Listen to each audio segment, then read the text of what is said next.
Editor Chris here. This episode gets particularly gruesome.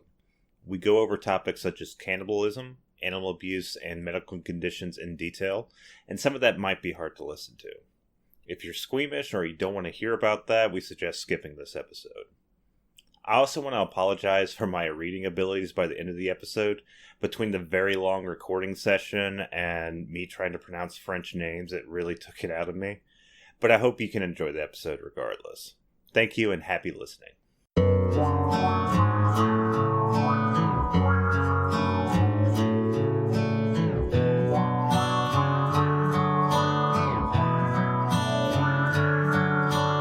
Welcome y'all to Backwoods Obscura, a podcast dedicated to the lore, legends, and myths surrounding the creatures that may lurk in your backyard. My name's Hewitt. I'm Chris.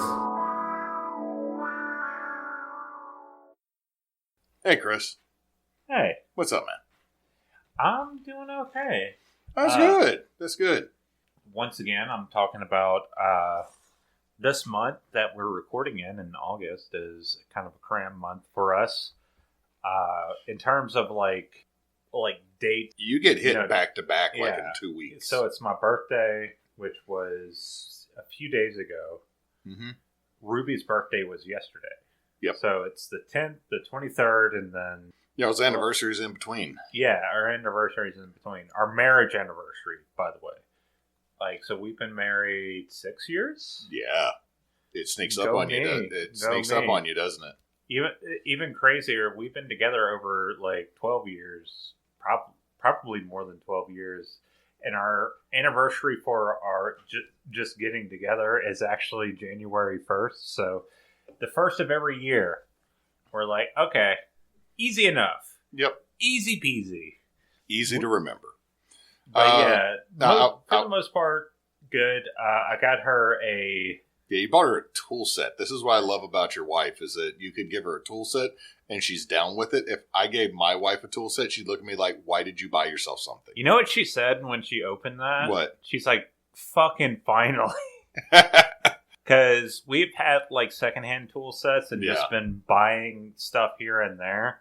And she's always said, man, I just need to go and get a tool set. Because, we both use the tool sets, but she's very much, focused around the house. I guess you would say that, I don't think it's, a gender role separation, whatever, but, she is definitely the type of person that's I need to have the stuff to do the things I want to do. I've talked to Em about trying to put together a toolkit for her to have, a smaller, Ryobi now makes a rechargeable lithium battery screwdriver. So they're little about the size of a roll of quart or a roll of nickels. Yeah.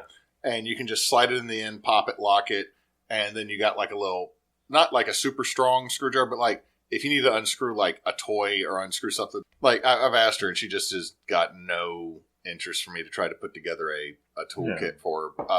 I might still do it because my family, Emily's does it as well. Very much Christmas is a utilitarian gifts for the adults. My dad gave me a fire blanket in case I have a kitchen fire this year. And my sister's like, oh, thanks. I'm sitting there going dope. And my mom looks over at me, why are you excited about this? Well, one, if I have a grease fire, I can just throw a little blanket on it. And it's great. Yeah. No, I get that. I think ever since I've entered my 30s especially, it's utilitarian gifts have been really good.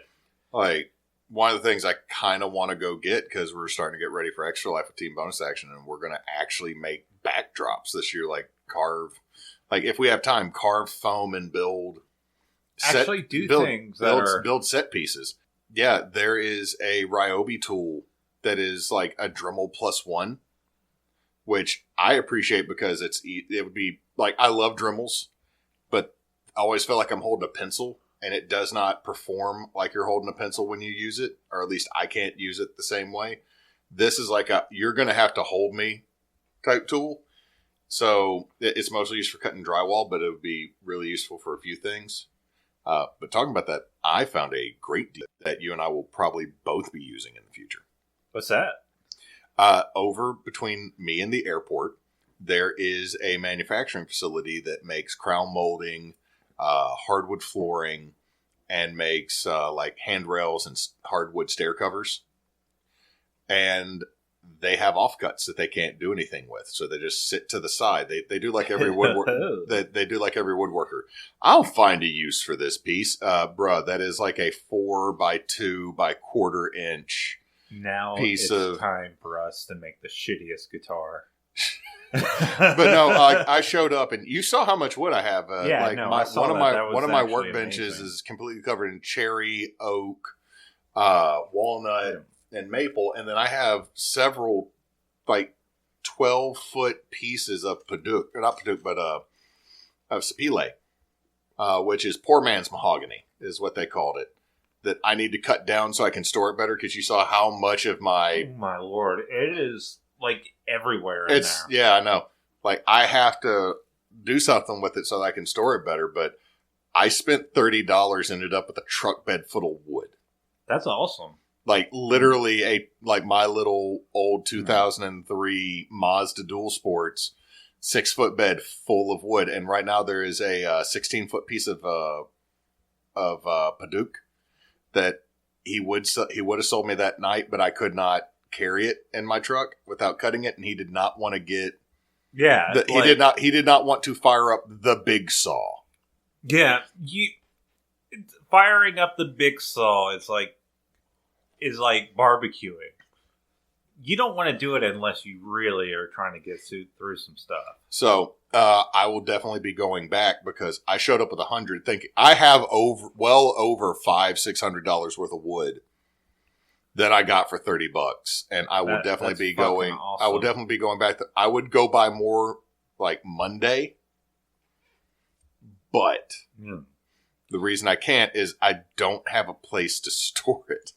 Yeah, like, it's really good to be able to find like deals like that, especially when it comes to woodworking, because I know woodworking. Oh, no. It's very much getting these cast-off pieces is a godsend for me, because they can't use it, but yeah, I can. My entire hobby, I went from one expensive hobby to the other. Like, I still mini paint, but going from mini painting, especially like Warhammer mini painting, to playing guitar, which, like, you don't need to spend a lot of money. Like, you spend like $200 to $300 on your guitar plus whatever you want on the amp.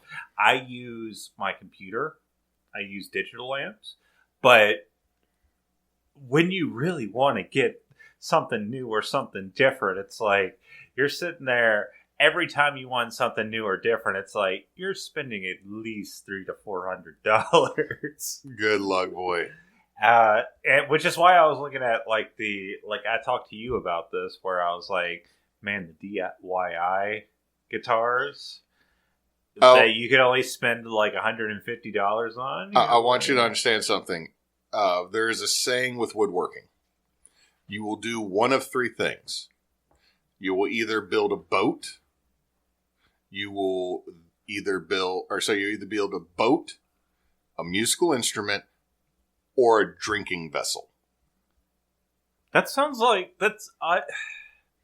everybody that woodworks eventually does one of those, and I won't lie. The reason I bought 2 8-foot lengths of white oak is to cut down and mill down to try to make a mug. I might have to force you to make a guitar at one point, but you buy the wood and we will try it. But when it comes to Ruby's birthday, I also bought her like something I used to do a lot more. I haven't done recently, but I bought her a nice little cow stuffed animal and a bunch of just like little things. You bait. Oh god, what are those things called from Dot Hack? The fuzzy cow things that everybody loved from that series. I don't know if it's that. The original Sword Art Online Dot Hack. I went to Walmart and I was like, what are things that Ruby loves? And I know she loves stuffed animals, and usually Walmart has like the limited edition stuffed animals where, you spend $10 and you just I just picked that up. I picked up some candles. I picked up some we like using incense in the house. I cannot with him. Like, there is a whole thing of dragon blood and sandalwood. I'll take that. I love. No, dragon I'm not blood. giving it to you because the next time we go camping, I'm going to throw that in a freaking campfire. Oh, that would be so good. No, right? But yeah, I bought her a bunch of that. I bought her like sage and citrus stuff, and just a whole bunch of some little treats that I know she would like. So I tried to spoil her on her birthday / our anniversary. Apparently, my mom bought us something for our anniversary. I don't know what it is because she's had COVID. She's fine. Thank God, Patty's a saint. Yeah. She bought me a thing to our local fishing place, so I bought a new rod. So I have 2 rods. just like a snake. Just like a snake. No, so whenever we go fishing with Jed, you will have a rod. It's going to be like the reel is going to be like black and gold. You're giving me the old ugly stick while you use your new one. No, this is the new one I'm talking about. Oh. So the black and gold with a green rod, like lime green rod. I tried to find something that was like matching, but a lot of rods are like okay, anyone who's gone fishing, like, you can fish with anything, but if you go to like an actual fishing place, they're like, yeah, $60 to $200 is like. Again, I keep having these hobbies that are like really fucking expensive. Yeah. I don't know what I'm doing. As my Anycubic Mono 2 goes off in the background printing stuff for Extra Life. And I have an Anycubic. I have one. It's at my brother's house. I don't know what he's doing with it. I could put it right there and we could just have shit printing. But anyway, Hewitt, we're not here to... We are talking... We're not here for our hobbies. We're not here for our hobbies. Except podcast, the hobby we have. We're only here for our podcast hobby, in which I need to talk to you about something that has been an interest of mine for a long time. It's, oddly enough, it's a historical thing, and it's one of the first... Okay, it's a first on 2 fronts. One, it's not directly tied to the U.S. So you decided to go to... the back with extra letters and woods that ends with a E? Yeah, so we are in Backwoods, quote-unquote, in France, and some in Prussia. So we're talking about pre-German, pre-Germany. Yeah, pre-Germany. We're talking about the French Revolutionary War, that era, sort of the late 1700s. It's not something that is necessarily supernatural, although... The legend of this person is something to behold. So, what do you know about Tarar? I have no knowledge of this word. Well, okay. So, I'm not French. My family is Irish and English. Unfortunately, the English part. Don't say you're not responsible for what those dicks did in the past. That's true. Use spices they stole. True. Before you continue, let me just throw this out there. One, England, if you ever, I think we mentioned this in the previous podcast, England, if you ever have to ask if you're the bad guy, the answer is yes. But the biggest crime, other than the numerous human rights violations over centuries, is that you literally conquered the world for spices that you never used. And you never use them. You never use them. Like your most flavorful dish, chicken tikka masala, is an Indian dish. Yeah, your curry is your national dish, UK, and it's not from you. Yeah. Now, to be fair, England does have some, the English puff pastry chicken is really good. Yeah. No, okay. We're not going to, beef Wellington, good. But no, it's if you went and took spices from the whole world, there should be at least one English dish. By science, and I believe by law, there should be one English dish that is literally just the biggest vat of gravy with every spice in it that they stole. I mean, I could see it. I could see them doing that because they're we don't know how to use cardamom. Let's just. I'm just saying, just one stew, or it's not stew, but one gravy that has everything in it, and then you just pour it over whatever. You know what? They just make a shepherd's pie with that gravy. Here's the deal. I think HP sauce was supposed to be that, and it just didn't turn out the way that we all wanted. Anyway, so Tarar or Tarar or Tarari. I again am not a French speaker, so I'm going to go with Tarar. Tarar, or sometimes most commonly is Tarrare. Tarar or Tarare. He was born sometime in 1772 near Lyons, France. His real name is unknown.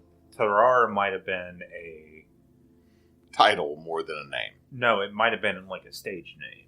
So he was born there, and Wikipedia lists him as a showman, a spy, and a soldier. But what he's most known for is his extreme polyphagia. Do you know polyphagia? Okay, so polyphagia or hyperphagia is a condition in which the subject has excessive and uncontrollable appetite. Oh, I've heard of this guy then, yes. Now I know who you're talking about. Yeah. The guy who could literally eat anything. Now, I'm going to say this at the top of the episode. This episode's going to get gross. I'm going to have something in the front of this episode just so people know. Hold on, pause. Like, he doesn't eat a baby, does he? Well, we'll get into that. Oh my God, does he eat a baby? It's disputed. Like, we're talking... Hey there, everybody. There's a possible discussion of cannibalism in this episode. There's possible discussion of cannibal. Well, there's most definitely cannibalism, but the baby eating is disputed. Okay, so... Fucking Christ. Okay, so according to the Cleveland Clinic, it is excessive and uncontrollable appetite. Although, well, it may occur as like a bodily response to like exercise or fasting. It's most normally associated with like certain conditions, like a thyroid condition, for example. Diabetes is also another one that it's... I'm sorry. It's like, this man could eat anything. Why? He was diabetic. He had the diabetes. I am so sorry, Moose. I'm sorry. I feel like that's like 100%. I love you, Moose. Like, I don't feel like sorry. this should be connected to diabetes because literally eating certain things with diabetes can kill you. Well, here's the thing. Like, I don't think it was a diabetes-related thing because... It's not diabetes. It's not diabetes. Look, it's not diabetes. It's not fucking diabetes. Diabetes. Now we got to clip that audio file and put it over that stupid Walter Brimley cat. God damn it. So it's most commonly associated. It's most commonly associated with diabetes, you fucker, and hormonal conditions such as thyroid disease, like Graves' disease. But you have a disease? God damn it. Moving on. This episode is going all sorts of places. Apparently cannibalism and diabetes. Cannibalism, baby eating, diabetes, it's running the gamut. He didn't put them in a bag and make them sausage. No, it's not the background. But the thing is with this condition, or with his condition specifically, it's going to be... it's kind of hard to like really pinpoint because as we get into this, you're going to understand that any of those explanations really don't make sense once you really dive into him, Tarar, as the person, right? So the Tarrasque showed up and ate everything, and now we have a thing in France about it.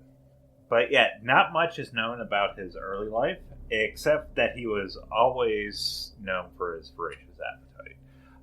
Growing up, he would eat, and his parents would have to like overfeed him just because he always had that appetite. And around his teenage years is when his parents were like, you know what, you gotta go. You're literally eating us out of house and home. I mean, he is literally doing that. at this point, when he was kicked out, he was actually said to be able to eat a third of a cow in one sitting. Now, I feel that's an exaggeration. It's hard. Okay, just because the physical limitation of the size of a stomach, unless he was pooping as he ate. Now, okay. There's a lot of information here about his physicality.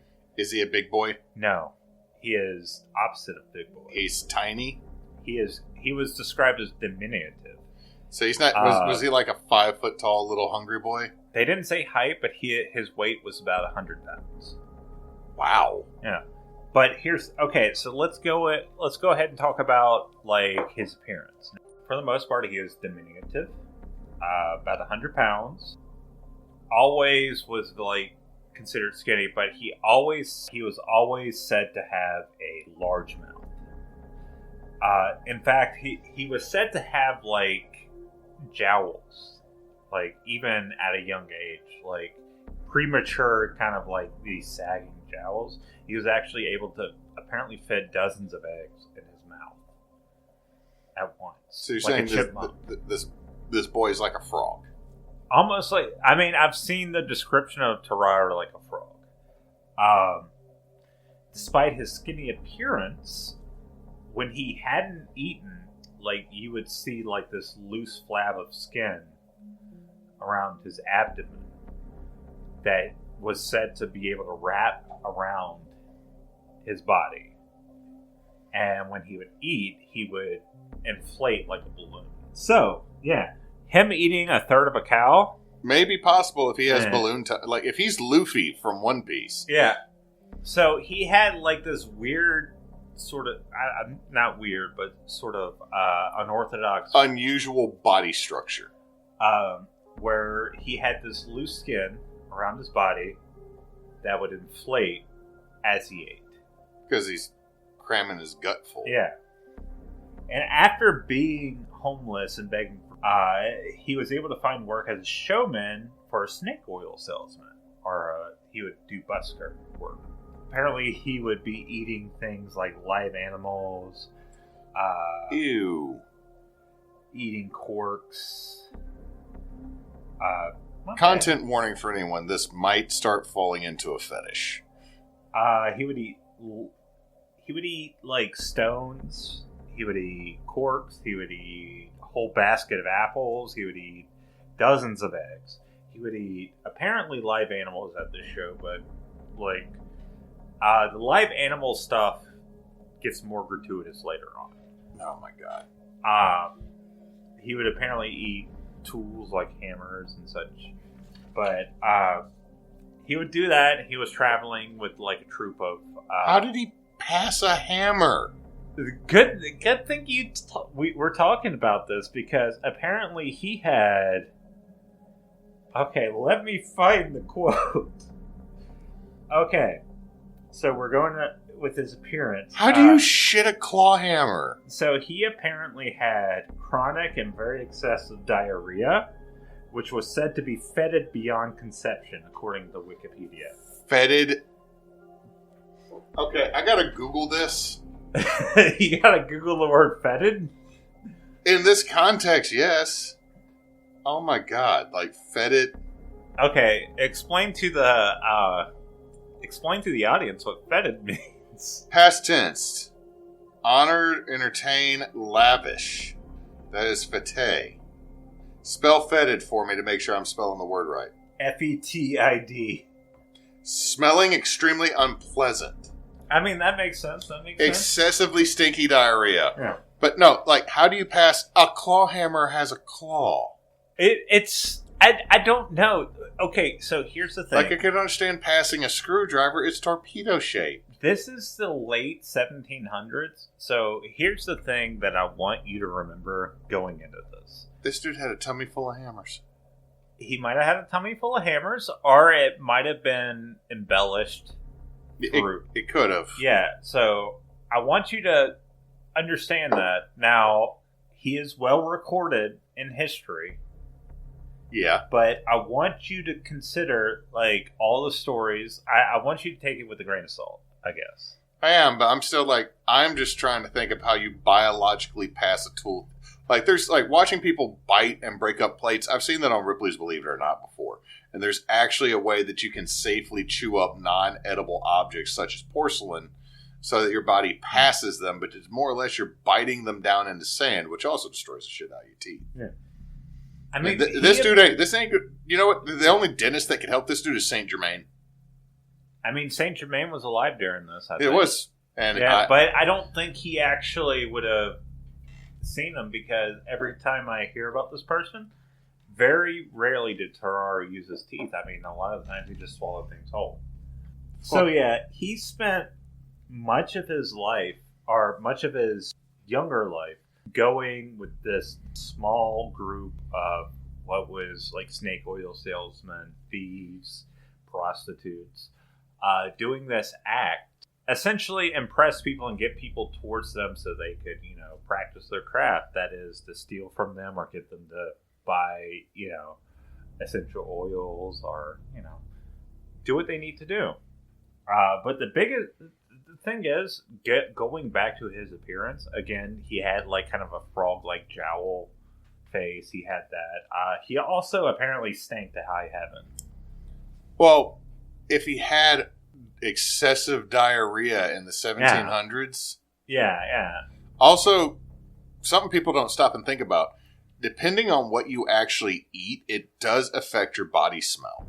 Like, as someone who eats a very large amount of garlic and onions fairly regularly, when I start sweating, you smell like garlic. I smell like garlic and onions. And then there's like a 6-month period I didn't eat a lot of onions and garlic because of I just didn't, and I noticed like my entire body odor changed. Yeah, but here's the crazy thing.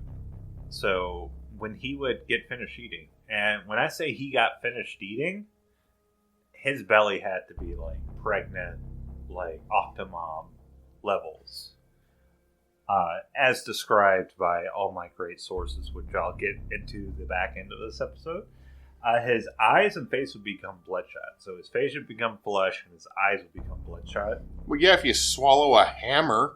Yeah, he's not just swallowing hammers. He's apparently, at this point, he's just eating whatever people give him.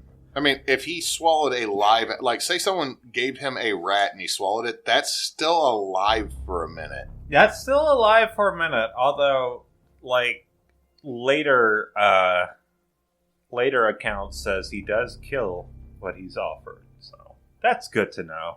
Okay, eating it alive, horrifying. Killing it before he eats it and eating it raw, really weird freak show, still slightly horrifying, but not as bad. Yeah. At least he's like, I'm not going to let you just go into my tummy like and chill there. There is no chilling in the tummy, Chris. There is no chilling in the tummy. There is no. This is not Tom and Jerry. This ain't freaking Tex Avery shit. That's dunking a living creature into hydrochloric acid.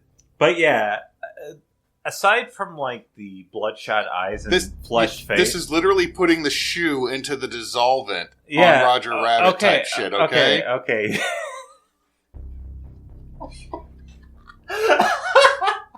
You know that it's about to get worse. I'm so sorry. Like, this is sort of the thing. Like, this is like my weird like obsession with like weird history, I think. And then now Hewitt has to deal with it. Fucking bullshit. So he would expel vapor after, like, from his body. Like they said, like, this might be an embellishment, like a 1700s embellishment, but he would say that his stench would get worse. In fact, he would be able to be smelled from 20 paces. Okay, I don't know if that's an embellishment. So, like, if after he ate stuff, he started to smell worse. Well, I mean, if he's sweating profusely, yeah. And they said he would emanate a vapor, like a visible vapor, or just like saying he had a miasma. There wasn't like really a. Okay, so like here's the thing. It's like one of those things. It's like 1700 speak versus modern. Right. Like, if you tell me all of a sudden he had a stank aura around him, like something from an anime, I'd be like, that's bullshit. But if you're telling me all of a sudden, like, he starts to sweat more profusely because he ate something he shouldn't have, I've had bubble tummy. No, I think it's a thing of like one of the sources said it was the itis, and which makes sense. When you eat a lot of food, you get sleepy. You get sleepy, and your body despite the fact you getting sleepy, your body is trying to figure out a way to get rid of that. So you're processing it. But I mean, you had bubble tummy in Arkansas. Yeah, let's. No, I'm just saying is you start sweating, and it probably doesn't smell good because you've been eating literal garbage. Yeah, and this guy is not eating fart meat. This guy is eating. No, I mean he's eating literal garbage. He's literally eating anything he can. This is not hyperbole. Like you went to McDonald's and I say you're eating garbage. Whenever he is going to do this thing, he's eating pretty much what anyone gets. When that doesn't satisfy him, he's going anywhere he can find things to eat. This includes when he was going around places, finding butcher shops where they would throw out the stuff for the dogs. He would steal the stuff for the dogs. He would go to places where there would be thrown out food. Eventually he would find his way into Paris, in which I think at this point he was a one-man act. He was doing his act to gain money, and I think more importantly for him, food, because he's always hungry. Yeah, the biggest thing here is that the reason why I mentioned polyphagia at the beginning is because this man is always hungry. And it's not just oh, I like to eat. It's more like, I have to eat sort of deal. Or it hurts. Yeah. Well, I mean, here's the deal. You're telling me he walks into Paris, and what he's doing, he's getting offal from butcher shops and rotten meat. He's getting he might go up to a brewery and get the thrown out grains. Yeah. Which we know exactly how that'll wreck you. And, okay, and we're naming the nice things. I know, but I'm just remember when Dewey got a hold of when we put 10 pounds of weight or 10 pounds of used malt into the compost, and then my little weenie dog got into it and was bloated and felt terrible for a week. Yeah, it's bad. Yeah, I mean it's and the thing is, this dude apparently just ate like this all the time because he's a literal goblin. Literal goblin. Well, it's not that he's a literal goblin. He needed to eat. Everything I hear is he was compelled to eat constantly.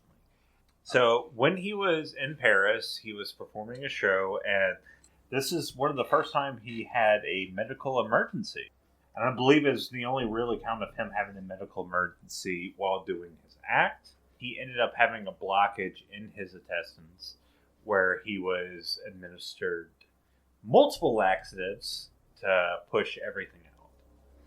Now, the way he decided to thank the doctor for doing this was hey, I'll eat your pocket watch and everything. You know how the surgeon decided to... Mm-hmm. You know how he decided to respond to that? What? If you do that, I'll cut you open and get it. You know what? I love this surgeon. He's like, no.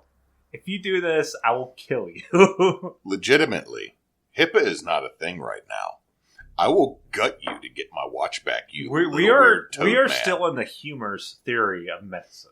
We're going to burn some incense. You're going to sit on this chair with a hole, and we're going to fan it up your rectum. But then again, Tarar's excessive diarrhea would probably put out the smoke. Yeah, true. Was this dude also a flatulist? No, I don't see anything like that. I mean, This does sound like a guy who could not trust a fart. Yeah, I think he's the kind of dude that was constantly going to the bathroom. Everybody, excuse me, I must step off stage. And expel the bowels. And bust a Fergie. This is the kind of dude that's oh, it's a little bit bubbly today, so I'm going to go behind the bush and just make sure, just make sure things are okay. A little bit bubbly needs to make it into Mosswood now. Excuse me, I feel a little bit bubbly. I'm going to go behind this rock. Gonna go behind this rock. Oh, There's the hammer. Have you ever tried to pass a squirrel? But yeah, after this experience, he was like, you know what? I need to stop doing buskering, and I need to stop, doing all these shows. I'm going to go and make something of myself. I'm going to go get an honest day's job. I'm going to get a real job. And he decided to join the French Revolutionary Army. Well, they feed you. They feed you. Unfortunately, not enough for him. Well, they don't feed... Okay, the French Revolution... Okay, no army until modern times fed anybody enough. Like, even look at World War II. They didn't feed them enough. And you want to know the only reason Hershey's chocolate is still a thing? Why is that? It was in every single mess kit for World War II. It was also a laxative. That makes sense because it kind of has a... Well, today, if you get an MRE, the chocolate that's in it is still a laxative. The gum is a laxative. Everything else is meant to plug you up. Oh, okay. That's interesting to know. Well, you don't want people shitting every 5 minutes when you're on a military operation. He joined the French Revolutionary Army, and during the War of the First... just after the War of the First Coalition broke out. Now, I'm not a history nerd, so... The French Revolution gets so weird, because by the end of it, when Napoleon shows up with a military and a gun and says, everybody's going to listen to me, there have been 3 or 4 revolutions and 2 counter-revolutions against themselves. That's cool. The French came up with an entirely different, dating system under the French Revolution. All of a sudden they said year 1, month 1, and that, I believe month 1 was just named cold. They had 10 months with 10 weeks with 10 days in each week. Because they revolted against anything. And here's the problem for Tarar. The rations weren't shit. I mean, you were saying the rations weren't shit for anyone else. The rations weren't shit for him, so much so that he was going around and doing, not only was he doing favors to get more rations from people, but he was, scoping the dung hills for excess food. Undigested food? Yeah. He'd literally eat shit. Yeah. And this wasn't enough for him because he ended up going into the military hospital for extreme exhaustion. Because he wasn't getting enough food. Yeah. So this 100-pound man was going into military hospital because even when he was eating shit and begging people for food, I can tell Hewitt loves this story because he's cracking a beer. This is borderline fetishist. It gets so much worse. I know. Yeah. I now I didn't remember his name being Tarar, but I know that you're talking about the ogre. I actually did not see that name. One of the nicknames for this dude, or someone very similar to him, was the ogre, because ogre is a French word for a cannibal. We eventually what happened, and I don't know if you could leave this in or not, is our concept of an ogre before Shrek became almost... Somebody once told me the world... No. Our concept of an ogre is very much a troll, for the most part. If you were to say an ogre, we think of a big, large, not quite a giant brute of a creature that is very much like a smaller end of a troll. They're very similar. And that's because the French ogre and the Norse troll got combined with us to where it's now this big, large creature, but the ogre, when it first showed up, was just a big, fat cannibal. This episode has gone off the rails. Oh no, I'm still enjoying it. This is great. This is online to be our longest episode. So when it comes to the ogre, I didn't see that anywhere actually. I saw him called the freak. I don't like that term. No, that gets very. There's a lot. It's kind of like geek and nerd. Yeah. A geek was originally someone, I believe, that bit off the heads of chickens. Yeah. Yeah. But when he went into the military hospital for exhaustion, he was actually granted quadruple rations. Not satisfied with that. He was unable to be satisfied with that. And he made his rounds stealing from the apothecary, eating whatever poultices were in the apothecary. He decided to eat the rags of patients. So, like the bloody rags. The bloody rags for patients are like the pus-covered bandages. Yeah, he would eat those. Ew. Among other things, just kind of like, find his way, eat like leftover spoiled food or whatever, just in there. But there was 2 doctors, the Surgeon-in-Chief Pierre-Francois Percy and Dr. Corville, took an interest to him and were like, this dude's weird. This dude's wacky. He has some wackiness about him. So let's see what we can do. So they were testing his capacity for food. First thing they did was like, okay, so there was like this giant meal for about 15 people. I think it didn't say what it was for, but it was meat pies, potatoes, things like that, all out. It was said that initially he would have to be restrained around food like this, but they kind of just let him, go ham. And within 30 minutes, he would eat up an entire thing of food like that. A meal for 15 people, including tons of like milk and meat pies and things the most decadent things he would just hawk up. So they're like, okay, so what else can this motherfucker do? Let's see what he can do. So, and this is where it gets graphic, as they decided to be a scientific experiment with the boy. Yeah. So they decided, it's like, and we're going to have a trigger warning at the beginning of this, but this is where the trigger warning gets for animal abuse. On one occasion, they gave him a cat in which he eviscerated with his teeth, sucked the blood, and then ate the cat to the bone. And then 30 minutes later, he hawked it up the skin and the fur like a cat. Or like, not... He vomited the skin and fur. Like an owl, I was going to say. I said a cat, but... He also ate an eel by cracking the skull and then swallowing it whole. Okay. I mean, that's not...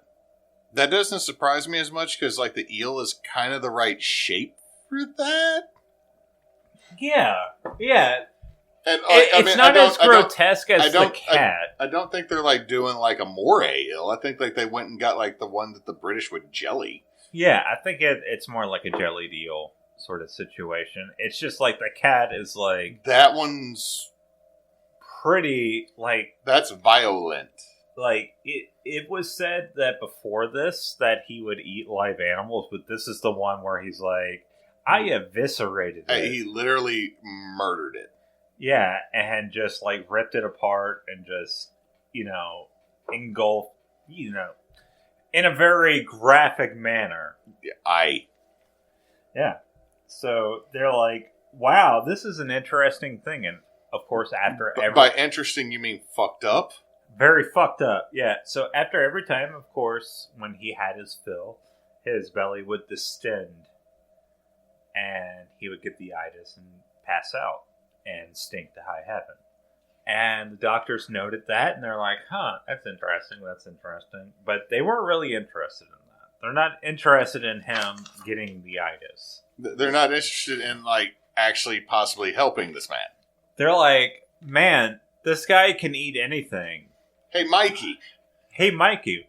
Okay, so remember when I said that Wikipedia said that he was a spy? Yes. Okay, so we're getting into that portion. Did they send him to spy and eat people? Did they make him into a Pokeball to go get other people and then bring them back? So they were curious on a way to utilize his ability, so they decided to feed him a box with a piece of parchment that had some writing on it. He ate it and, passed it, as you would. He passed a wooden box. Look. Okay, if you said he passed a tube, I could see he passed a tube. He passed a box. Look, we're not even into the weirdest part of this yet. He shit a cube that had a mystery message in it. He shit a mystery message cube. Yes. He fortune cookied it. So after he did that, and I'm going to butcher this name, they decided to approach General Alexandre de Berjones. Berjones, yes. I feel like I did that more Spanish than French, but we're going to call him Alexandre. Suggests that they use him to pass sensitive information across enemy lines. Tiny hungry man with a message in his belly. Nobody's suspicious of that shit. They presented his ability in front of Alexandre and his commanders from the Army of the Rhine by swallowing a box, and then they rewarded him by eating 30 pounds of animal viscera in front of the army generals. So they rewarded him by giving him eviscerated, shredded animal carcasses, and then the generals... Specifically cows. And then the generals just watched him eat the weird because they didn't give him the good stuff. They gave him the weird shit out of it. Like, that dude ate a cow foot, and they're sitting there going, yes. Like, I assume... Of course the fucking French are into this. I assume this is more... It's not that they're into it. I think it's just more like a train wreck. Like, you're seeing this... They were into it. Okay, Let's be honest. These are wealthy men. Now, as impressive as a feat as this was for, like, Alexandre, he had doubts about Tarar's, like, mental fitness and ability. So, aside from the fact that Tarar was always considered to be, like, he always was considered as a voracious eater and everything, there was nothing about his mental faculties that was considered, like, off. Say, like, he was never considered to have, like, a mental illness or anything. This is the 1700s. They didn't know how to report these things.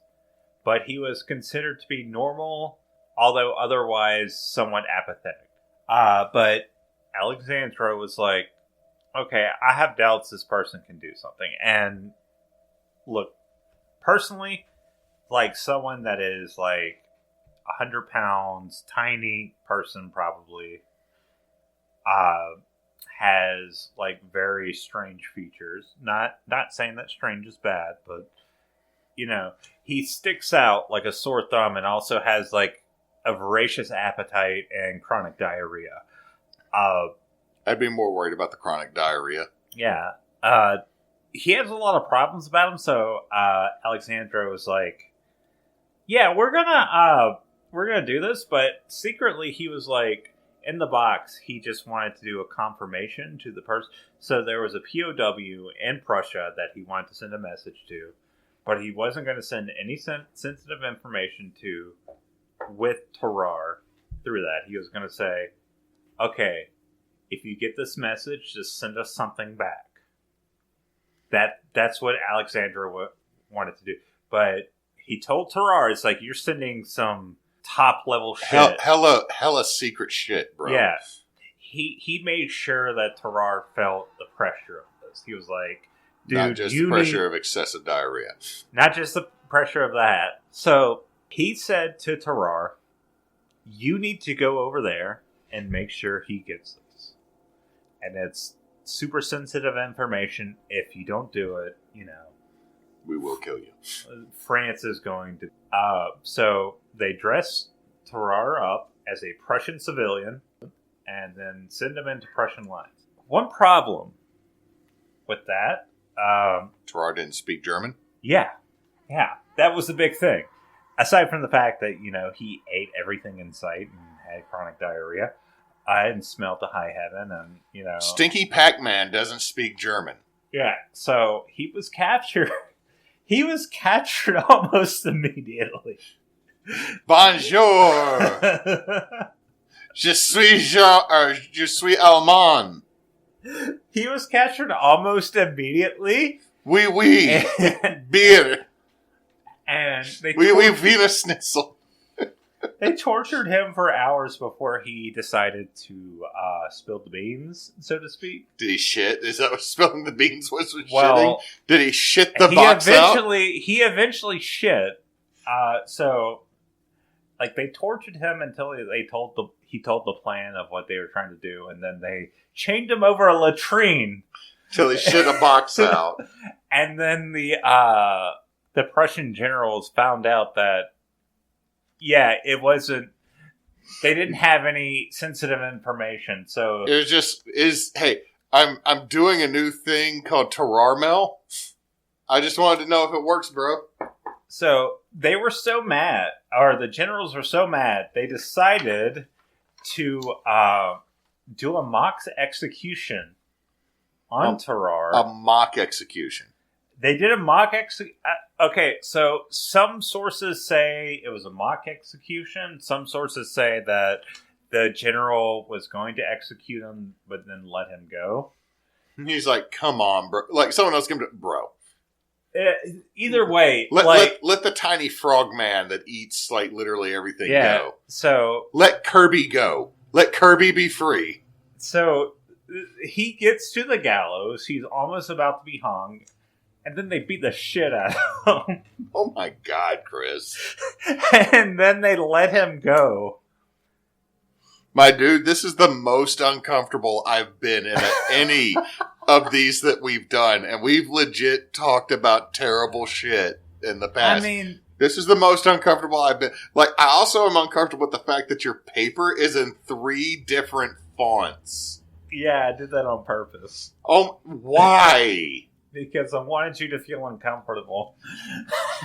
Is this all just to test what my comfort level is on bullshit? Yeah. Oh my God.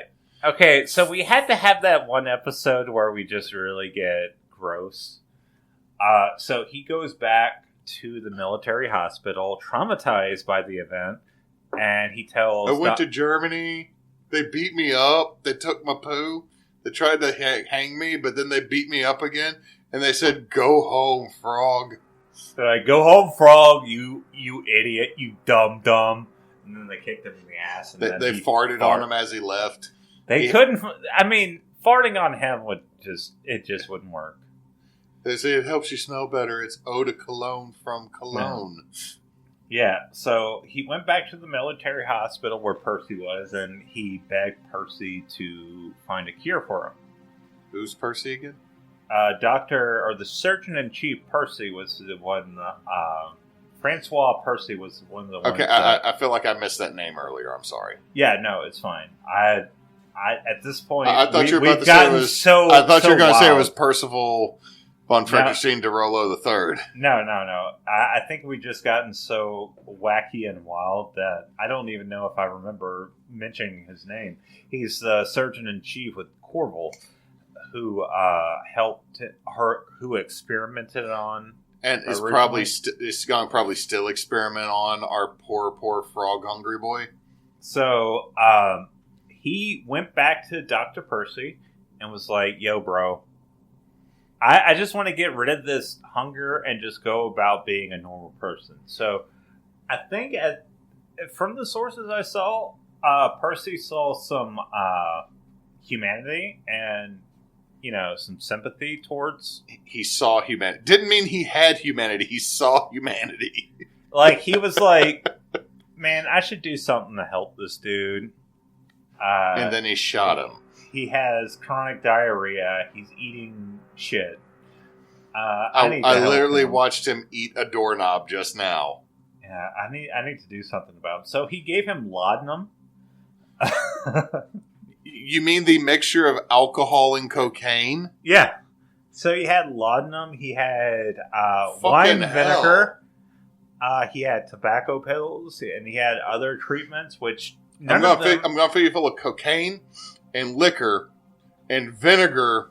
Yeah. No, that's going to make him smell worse and make him like. So nothing worked for poor Tarar. And as usual, eventually, like his appetite not being satiated by the normal means, he would seek it out. Now, this is where the story gets really dark. Did he start eating dead bodies? He started with drinking the blood of bloodletting patients. Oh, so when like they would bleed them, the reduce the humors, he would drink the blood bowl. Yeah. Again, he would, eat excess food that was left out, spoiled food, things like that. And then he was caught eating corpses, which, after eating the corpses, he was sent for a brief period to an asylum.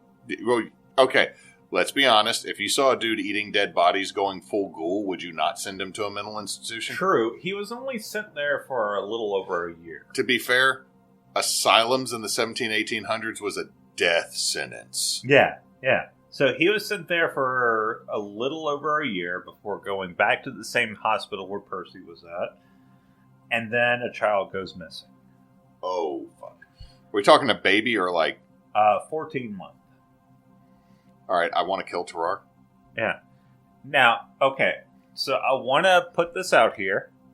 It is not specifically said if he killed the baby. The baby just goes missing and everyone suspects Tarar. So, yeah, as the father of a... Yeah. As the father of a 1-year-old. Tarar's dead? Just saying, like... But it's also like there's like some weird things happening with it because Tarar was not killed on the spot, which I would suspect even. Oh, dude, like, okay, let's be honest. Today, he would be killed on the spot. Like, oh, so what happened? We don't know what happened. But the thing is, Percy only ran him off the property, and he lived after all of this. He was just run off the property. So I'm wondering if it's like, here's the thing. Was he a convenient patsy in this situation? That's what I'm wondering. The biggest story about Tarar is that like he's the guy that ate a baby. That's his big thing. But everything I'm reading about him, it seems like his condition and him in particular is like an easy scapegoat. Really, talking about this is only relevant because it's the thing people most talk about, but it's also the thing that people it's the least accounted for.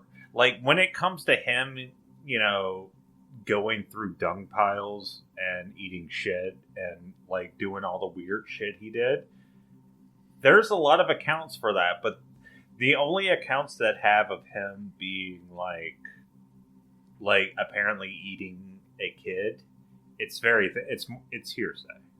I see your face. Yeah, I've been making the Muppet face for the last 5 minutes, Chris. Yeah, I know. But yeah, after this, Percy personally ran him off the property and was like, "You cannot stay here." And for 4 years, nothing was heard of Tarar until he ate Napoleon. That's the end of... No. So, after 4 years, in 1798, Dr. Percy was contacted by the Hospital of Versailles. Let me see how it is. Let me see. Right there. That's Versailles. Versailles. Thank you. I'm a fucking moron. No, it's just I know that one because of the Treaty of Versailles at the end of World War I that led to World War II. There is so many more letters in that. Dude, like we say Amarillo, and my son was talking to my dad today, and he's taking Spanish, and so like the only thing my son has remembered is rojo, which I can't roll the letters. Rojo. I can't roll it right. Azur. And I went, "What's yellow?" He goes, "Amarillo." I went, "You mean Amarillo?" He goes, "No, Dad, Amarillo." And then my dad goes, "Well, why are you saying it with a Y? There's two L's." He goes, "Well, duh, Papa, 2 L's in Spanish is a Y." Amarillo, yeah. And I'm like, this comes my father staring at my son with all the love and annoyance that he can have for his grandchild. It's like, I'm proud of you. I hate you. No. I'm over here going, I am so proud of you because my father's trying to handle this because my father is one of the people that says quesadilla. Your father is like half Hispanic, yes, but he says quesadilla. Okay. Anyway, so he also says tortilla. In Versailles, Tarar was there, bedridden, weak, and asked for Dr. Percy to come there. He said that Dr. Percy could help him. Percy, kill me. Percy, kill me now. No, Dr. Percy could help him because he had swallowed a fork 2 years ago, and he could remove the fork. You know what? Now we know he couldn't pass everything, so he's got a gut full of hammers. Okay, so he believed that the fork was like the problem of all his ills right now. So he was bedridden and weak. So he's like, I swallowed this fork and now I'm bedridden and weak. Not that I have sepsis because a fork ruptured my internal body cavity. Well, it turns out it's not the fork. It's actually the White Death. He had tuberculosis. Okay, when you tell me the White Death, my first thought is a Finnish sniper? No, White Death is tuberculosis. You know what I'm also talking about? Oh, no, I'm talking about the Angel of Death. Yeah, you're thinking of the Angel. No, Angel of Death was the Soviet sniper. No. The White Death was the Finnish ski sniper that, like, the Soviets hated because he's like, I'm going to ski down a mountain and shoot 5 of your dudes. I just know of the Lady of Death that was like... The Soviet sniper that was like, I'm going to smoke while wearing an eye patch and drinking vodka and shoot your Nazi heart. Yeah, she's like, I killed like 200 Nazis, probably more. And then I went back to making Ladas inside the factory for vehicles for Mother Russia. Yeah, we got to do more. Backwoods Obscura needs to get into the wild fucking history. Shit, dude. No. You want some real fun? Go read a manga called Shifters. It's by the guy who did Hellsing, Naitao. The White Death is in that. Like Billy or not Billy Kid, but Butch Cassidy and the Sundance Kid are in it. Because apparently if you die the right way, you get to do some wild shit. You get isekai'd. Yeah. Okay, so, of course, Percy could not help the White Death. You can't really surgery your way out of tuberculosis, especially. Well, now you can, but you can get antibiotics. We understand what tuberculosis is, but did Tarar eat a sheep that was infected and got? I don't know. It doesn't say. It's actually like from his time in the hospital to him right now. There's nothing. It's just tuberculosis ? Yeah, it's tuberculosis ? Anyway, he's dead. At the age of 26. The fuck, you say? Yeah, he died at the age of 26. All this wild shit that you have just told me. Yeah, he was... And this dude would barely get a better rate on his car insurance. Yeah. Fucking hell. It's apparent... Apparently, Dr. Percy was next to him when he died, and he... he let out the most voracious shit. Voracious shit, or just horrendous shit. I mean, I've been saying voracious this entire time. the most fetid shit. The most fetid shit. He shit a quilt of terribleness. Look, when we die, we all shit. Tarar shit for all of us. According to reports, his corpse rotted quickly and stunk so badly that no surgeon would go near it. Although the doctor that initially called Dr. Percy, Dr. M. Tessier, he decided to, with a team of doctors, to go and, Why did you verbally put quotation marks on that? What do you mean? Doctor. The inflection you put on it was... No, Dr. Tessier was a doctor. I mean, he's the one that was... They were the one. The way you said team of doctors. The team of... Like you said, team of doctors. Like, this dude showed up with like 5 guys who just agreed. Look, I mean, the thing is, like... Hey, you want a cup of dead body? francs. Like, here's the thing. Like, this man already stunk in life. Apparently, he stunk even worse in death and rotted very quickly. Well, probably because his body was rotting before he died with tuberculosis. Oh, you don't even know the half of it. So they went in and they couldn't finish the autopsy, but this is what they said according to the London Medical and Physical Journal. This is official recorded stuff in the London Medical and Physical Journal. The entrails are putrefied, confounded together, and immersed in pus. The liver was excessively large, void of consistence. And the putrescence state, the gallbladder was of considerable magnitude. The stomach, in a lax state, having ulcerated patches dispersed about it, covered almost the entire abdominal region. So they had an unusually large stomach. Yes. Tessier also noted that Tarar's gullet was unusually wide, and you could fit a cylinder straight down the throat of a foot in circumference. It would stretch to that, and you could actually just open his mouth and see right down to his stomach.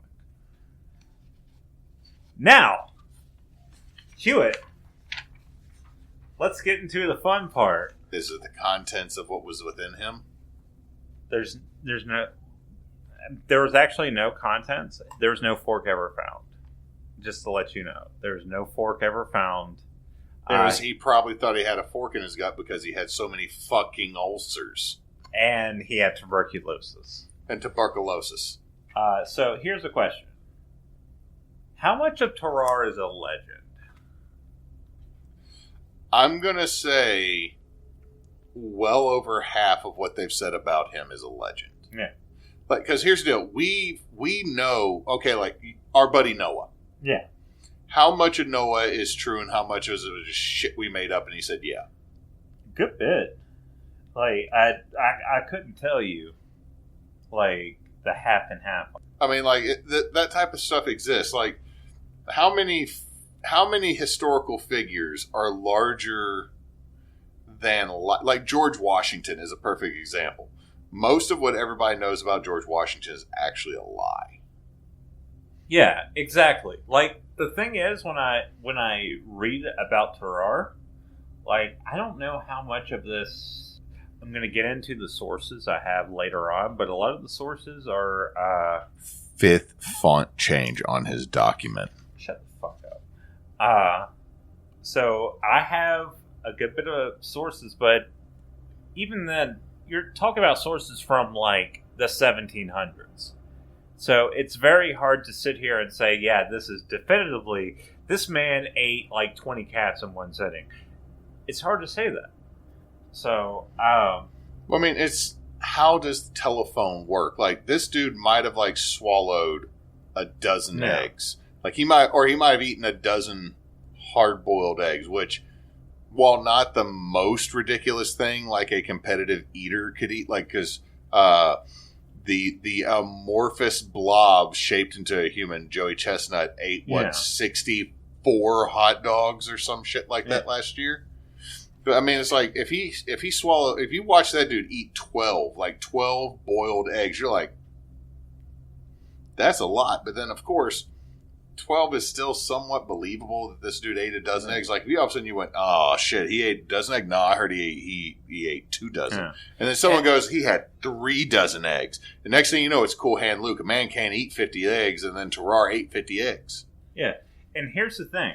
Like, okay, so there are a lot of, like, second-hand and third-hand accounts, and then there's, like, the account of him eating a baby where it's, like, there's no, like, solid evidence that he ate a kid. Yeah, I know, but we keep coming back to that, and, like, I feel the hair on the back of my neck. Yeah, I understand. Like, as a father, you're going to do that. Like, I am, at this point, an uncle, and I'm, like, I'm reading that, and I'm, like, about to murder somebody.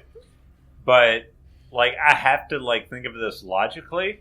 Like, that was only... they legit would have killed his ass. Yeah.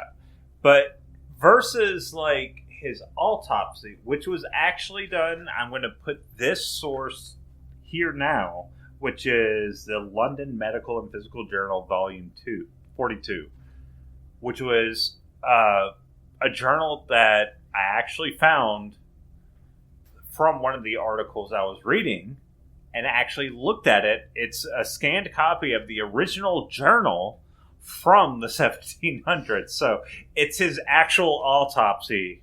Yeah, I mean, it's always so weird. Like, it's always so weird to end up finding copies of like 200, 300-year-old documents because you're sitting here doing this. I'm literally reading history. Kind of like I have a book from 1821 in my bedroom that I keep wrapped up that I've flipped through. I'm literally holding a book published before all but one branch of my family was in this country. Yeah. And the thing is, it's like, as much as the like legend of Tarar is out there, you read this medical journal, it's like, okay, so we at least know he is a real person, and we at least know that he had a real condition, and we know that Dr. Percy was a person. We know that Alexandre was a person. We know that Tessier was a person. And so we have a lot of evidence of him being a person, and we know of him having at least a condition. And like, when I consider this person, I'm like, bro, it sucks to be you. Yeah. So what exactly did he have? Now, we can rule out. I know what he had. What? An appetite. Yeah, he did have an appetite. But, like, the most common thing, again, was diabetes. But, thyroid disease was the biggest one that came up with him. A damaged amygdala. Or amygdala. Amygdala in the brain? Yeah. Which might suppress appetite satiation. But I think at the end of the day, the reason why I like this story so much is not just because it's weird, it's because... It's gross? Not necessarily gross. It's just... It shows how humans can be so outside of the norm that they can freak us out a bit. And I mean freak us out in the sense that, like... Well, no. Confound us or... Well, the thing is you're not wrong with that because... I'll be honest, it is not hard to freak out humans. Yeah. Like, as simple as something I mentioned in a previous podcast, my wife and I being at the Little Rock Zoo and a spider monkey standing straight up and just walking like a person to go get something. Like, not like it's like doop-a-doop-a-doop like you see like lemurs and stuff like this. This bro just stood up and decided to like show me that we ain't that far from being related and just go walk over, get a banana, turn around, look at me like, sup, I'm on my shift. Yeah. And I think that's the biggest thing about this is that, like, I love the idea of looking at something and going, wow, this is a human. I mean, we can sit here and talk about the Enfield horror, or we can sit here and talk about, like, the Falk Monster or Whitey or anything like that. But this is a person that was recorded to have existed that was such a strange person. And I mean that, and I don't mean that in a negative way. Well, I mean we're all strange to a degree, which you're not being too bad. But I mean, it's like your fascination with this, I compare to, I want to go to the Mutter Museum in Pennsylvania, the medical abnormality museum. Like, I want to go there. As gross as that is, like, I kind of want to see it.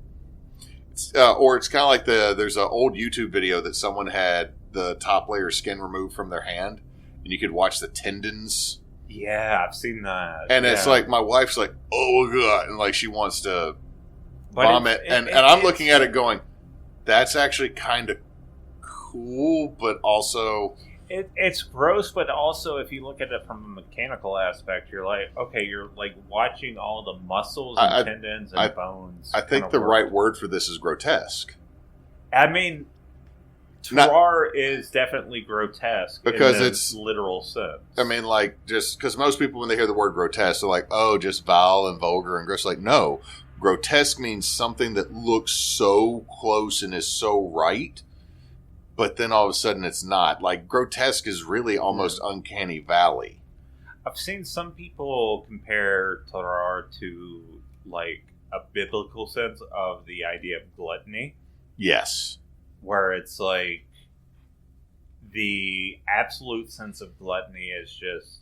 Because Tarar is not, like, he's never depicted as someone that was mentally unwell. He was always depicted as someone that was, like, apathetic, but fairly easy to get along with. He just had this appetite. So it's like I see that biblical sort of, like, thing where it's like, you're a normal person, and then you just have this thing. And also you have this kind of other thing you can point to, which is, like, addiction and things like that, where it's like, you're a normal person, and you just have, like, this nagging thing that is always, like, clawing at. But yeah, that is Tarar. I'm going to go ahead and say this before you start going any further. I fully enjoyed this story. This is absolutely 100% the most uncomfortable I have been in any of these we've done. Because, like, I get everything you've said about Tarar. I'm hard pressed not to have a pitchfork and a torch. Yeah, no, I understand it too. Like, because, again, like... Percy is a better man than I, because Tarar would not have made it off the property if I thought he ate a baby. The only reason why, like, I'm, like, hesitant to say that he did that is because we're talking about second and third hand accounts. And there's 100%. I have the benefit of being, like, a person born in the 1980s. Yeah, here's the deal. Like, do I think he ate the baby? No, I don't think he ate the baby. I think that was an addition made later into the situation because let's be honest, I run a hospital. I watched this dude eat a feast for 15 people. And then a baby just goes, I'm just saying, I'm not even saying the baby story is even, like, here's the deal. This dude ate everything. I saw, like, my thing is, that dude's gone the second I catch him eating a corpse. Yeah. Like, the second he eats a corpse, fuck no, you're gone. Like, so then, like, if you kicked him out because he was eating things he shouldn't have, what do people, like, immediately start going, what did this dude eat that made everybody kick him out? Oh, fuck. Did he eat a baby? And then someone goes, I bet he ate a baby. And apparently the baby did go missing, but there's no, like, I didn't see anything that said that, like, he was directly connected to that. It's just the baby went missing and then they suspected him. But, again, it could be that. It could be not. I think it's more sensationalized to make Tarar seem a lot more scary. It makes a better story. Makes a better story. But anyway, so I have my sources at Wikipedia for Tarar and polyphagia. I looked at the Cleveland Clinic for pica and polyphagia. We didn't talk about pica very much, but I was thinking about talking about pica because he ate, like, non-food items, but he didn't really seem like a pica person. Like, it's not I'm eating a plate because I want to eat a plate. He ate a plate because you handed me a plate and I said I'd fucking eat anything. Yeah. So, Wikimedia Foundation, the article, Wait, What? Tarar, The Man with an Insatiable Appetite by Ed Earnhardt. Financial Times, The French Secret Weapon That Could Eat and Eat by Duncan Fife. spholdenauthor.com, The Truly Horrific and Insatiable Appetites of Tarar and Charles Domery by S.P. Oldham. I did not go into Charles Domery because I wanted to keep this episode right. Medium, Tarar, The Man Who Couldn't Stop Eating, Including Puppies and Maybe a Toddler. Again, we go into that. By Andrew Martin. Cult Nation, spelled with a V. Tarar, The Man Who Ate a Toddler by Megan, possibly a pen name. London Medical and Physical Journal, Volume 2. All That's Interesting, The Story of Tarar, Insatiable Glutton Who Ate Everything from Humans and Live Eels by John Kowalski. And YouTube channel Samuel Neely Academy and Irene Walton. Thank y'all for listening, and thank you all of our sources. We are Backwoods Obscura. We release every Tuesday, and hopefully one day we will have our social media set up, but we are also Team Bonus Action. Team Bonus Action is a charity group that plays tabletop and online games. We are currently partnered with Children's Batson's Hospital in Jackson through Extra Life and the Children's Miracle Network Hospitals through the end of the year. So if you're listening to this between August and December of 2024, that's who we're partnered with. If you're listening to this any other time, Team Bonus Action is usually partnered with the Trevor Project in St. Jude throughout the rest of the year. So if you can donate to any of those charities, we'd greatly appreciate it. You can find Team Bonus Action at teambonusaction.com or on Facebook, Instagram, YouTube, Twitch, Blue Skies, and Threads is Team Bonus Action, or on the hellscape that is Twitter at bonus_team. And I hope you had fun listening, and we'll see you at any day or night or whatever time it is over there. Have a good one. Have a good run. Have a good study. And hey, if you're in the bathroom, hope it goes well for you. Hope it goes well. Not chronic diarrhea.